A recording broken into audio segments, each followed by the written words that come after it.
Good evening મિત્રો. કાચો ગુજરાતીના આપ સૌને જય શ્રી રામ. બહુ જ ખોટા ટાઈમે આપણે ડિસ્ટર્બ કરી રહ્યો છે, માફ કરજો. સ્થિતિ જ એવી છે.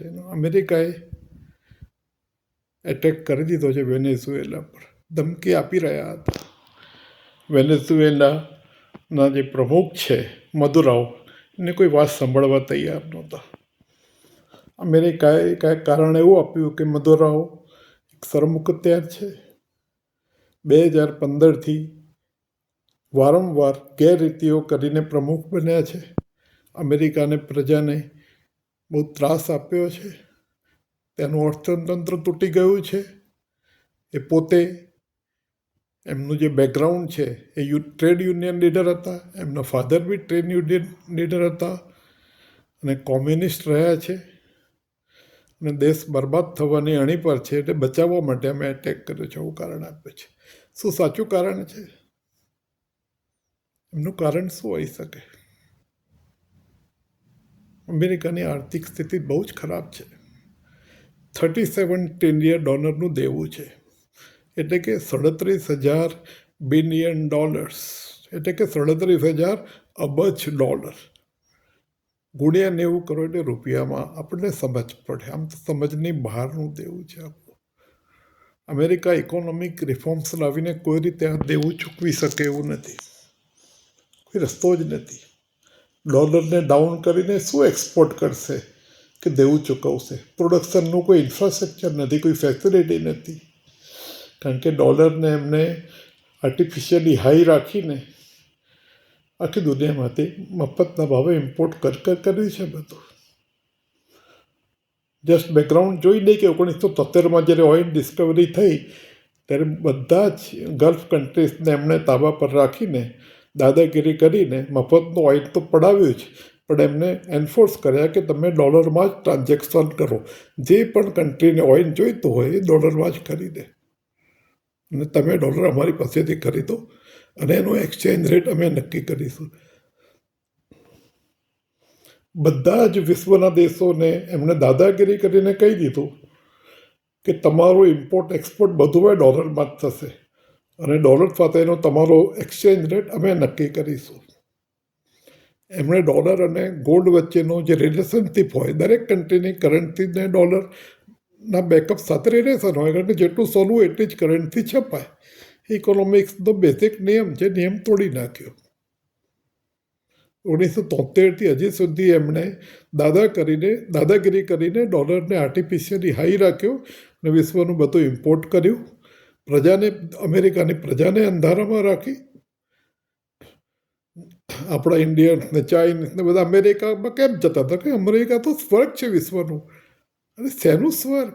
એ તો દેવાદાર કન્ટ્રી છે, સૌથી મોટો દેવાદાર કન્ટ્રી છે, પણ અંધારામાં રાખ્યા. નોટો છાપ કરી અને ઇન્ફ્લેશન આખા રેસ્ટ ઓફ ધી વર્લ્ડને ટ્રાન્સફર કર્યું, કારણ કે ડોલરનો રેટ હાઈ રહ્યો. આપણા દેશ આટલા વખત સુધી કેમ આપણે ઇકોનોમિક કન્ડિશન ખરાબ રહી? એ અમેરિકાની આ દાદાગીરીને કારણે, જે હવે તૂટી ગઈ છે, દરેક બાજુથી તૂટી રહી છે. હવે એમને આ દેવું ભરવા સિવાય છૂટકો નથી, પણ દેવું ભરવાનો કોઈ ઇકોનોમિક રસ્તો છે જ નહીં. કરે શું એ લોકો? દાદાગીરી, લુખ્ખાગીરી. એટલે કાં તો લૂંટફાટ ચલાવે, તો દાદાગીરી કરીને પૈસા પડાવે. ટ્રમ્પ 8-10 કન્ટ્રીમાં જઈ આવ્યા અને કેટલા બધા પૈસા લઈ આવ્યા. બધા પાસે પૈસા માંગે છે. ભિખારી તો ના કહેવાય, કે દાદો માણસ કદી ભિખારી નથી હોતો, ડોન ભિખારી નથી હોતો. તો બંદૂકને એણીએ પૈસા લે છે, દાદાગીરી ધમકી આપીને પૈસા લે છે. વેનેઝુએલાના પ્રમુખને કેટલી બધી ધમકી આપી, પણ એ તાબે ના થયા. સદ્દામ હુસેન પણ નહોતા થયા.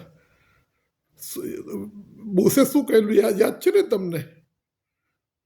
બુશે એવું કહેલું કે ભાઈ એ સરમુખત્યાર છે ને, ઈરાકની પ્રજાને ત્રાસ આપી દીધો છે અને ઈરાકની પ્રજાને બચાવવા માટે અમે એટેક કર્યો છે.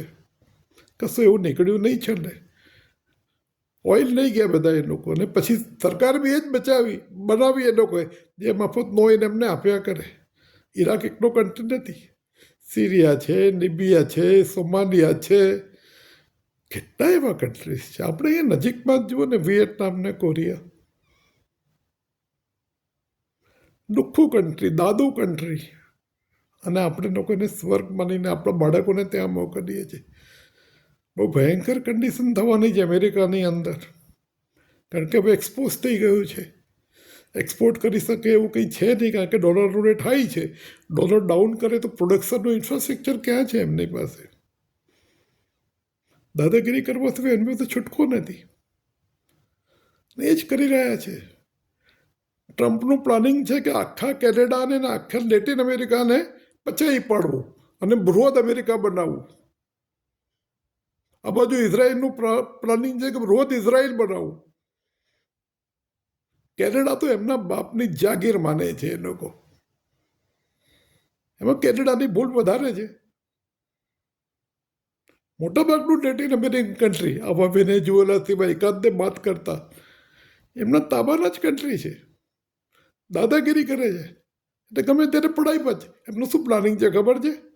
ડૉક્ટર અંકિત શાહ, જે ચાર્ટર્ડ એકાઉન્ટન્ટ છે અમદાવાદના અને જીઓ પોલિટિકલ એક્સપર્ટ છે, જેમની મોટાભાગની આગાહીઓ સાચી પડી છે, એમના પ્રિડિક્શન બે એવા છે કે જે ગલ્ફ ઓફ મેક્સિકો છે, that will become gulf of America, અને જે પનામા કેનેલ છે એની બંને સાઈડ અમેરિકાની બોર્ડરમાં આવી જશે, અને 2026 બધું થઈ જશે.